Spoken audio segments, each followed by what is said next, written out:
పుష్ప 2లో జరిగిన దారుణమైన సంఘటన మళ్ళీ మళ్ళీ జరగడానికి వీలు లేదని తెలంగాణ ప్రభుత్వం బెనిఫిట్ షోలను రద్దు చేసింది. కానీ అది ఇప్పుడు హరిహర వీరమ్మలతో మళ్ళీ మొదలు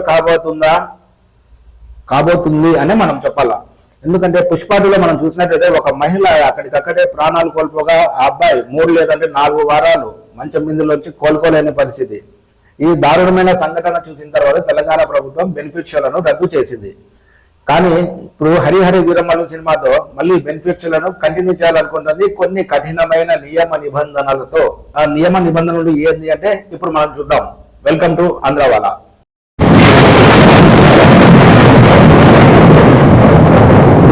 తెలంగాణ ముఖ్యమంత్రి రేవంత్ రెడ్డి గారు పెట్టిన కండిషన్లు అయితే నాకు బాగా నచ్చిన, మీకు నచ్చిన ఏదో కామెంట్ చేయండి. కండిషన్ నెంబర్ 1, బెనిఫిట్ షోలకు మహిళలను చిన్న పిల్లలు తీసుకోవద్దు, వాళ్ళ టికెట్ కూడా బుక్ చేయొద్దు. Condition number 1. కండిషన్ నెంబర్ 2, 21 సంవత్సరాల లోపల ఉన్న వాళ్ళకు టికెట్ బుక్ చేయొద్దు. ఇది కండిషన్ నెంబర్ 2. కండిషన్ నెంబర్ 3, ఆ సినిమాలో ఏదైనా అవాంఛనీయమైన సంఘటనలు జరిగితే దానికి పూర్తి బాధ్యత ఆ సినిమా హీరో లేదంటే తెలంగాణ రాష్ట్ర ప్రభుత్వం మాత్రమే తీసుకోవాలి. దానికి నిర్మాతలకు డైరెక్టర్ ఎటువంటి సంబంధం లేదు. ఇది కండిషన్ నెంబర్ 3. ఎందుకంటే ఆ హీరోను చూసి వస్తున్నారు తప్పితే ఆ నిర్మాతను కానీ ఆ డైరెక్టర్ కానీ చూసి ఎవరు రారు. ఇది కండిషన్ నెంబర్ 3.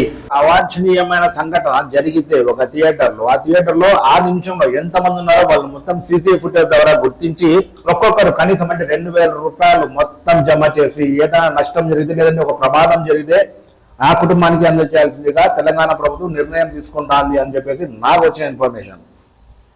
ఆఖరికి చాలా ఘోరంగా ఉన్నా కూడా మంచి పద్ధతి అది. నాకు ఈ కండిషన్ మాత్రం చాలా బాగా నచ్చింది. మీరేమనుకుంటే కామెంట్ చేయండి. మొత్తానికి అయితే తెలంగాణలో మళ్ళీ బెనిఫిట్ షోల హవా కొనసాగుతోంది. ఒక పెద్ద సినిమాలు మనం చూడాలి బెనిఫిట్ షోలలో మాత్రమే చూడాలి. ఎందుకంటే ఏ సినిమా అయినా సరే బెనిఫిట్ షోల ద్వారానే వాళ్ళకి ఎంత డబ్బులు వచ్చినా బెనిఫిట్ షోనే బాగుంటే కంటిన్యూ అవుతుంది. సినిమా బాగలేదు అంటే వాటికి ఎండ్ అయిపోతుంది. కాబట్టి పెద్ద సినిమాకు బెనిఫిట్ షోలు చాలా అవసరం. వాళ్ళు 5,000 పెట్టినా, 1000 పెట్టినా, 2,000 పెట్టినా, 5,000 పెట్టినా కూడా పోయేది బెనిఫిట్ షోలకు మాత్రమే. ఫ్యాన్స్ నిజమైన రిజల్ట్ రావాలంటే మాత్రం ఖచ్చితంగా బెనిఫిట్ షోలు 100% ఏ రాష్ట్రంలో అయినా సరే ఉండాల్సిందే. ఇవన్నీ ఆలోచించి తెలంగాణ ప్రభుత్వం అయితే హరిహర వీరమ్మల ద్వారా ఆ సినిమా నుంచి మళ్ళీ బెనిఫిట్ షోలను కొనసాగించాలని ఆలోచిస్తోంది. దీని మీద మీ అభిప్రాయంతో కామెంట్ చేయండి. పవన్ కళ్యాణ్ ఇంకంతే.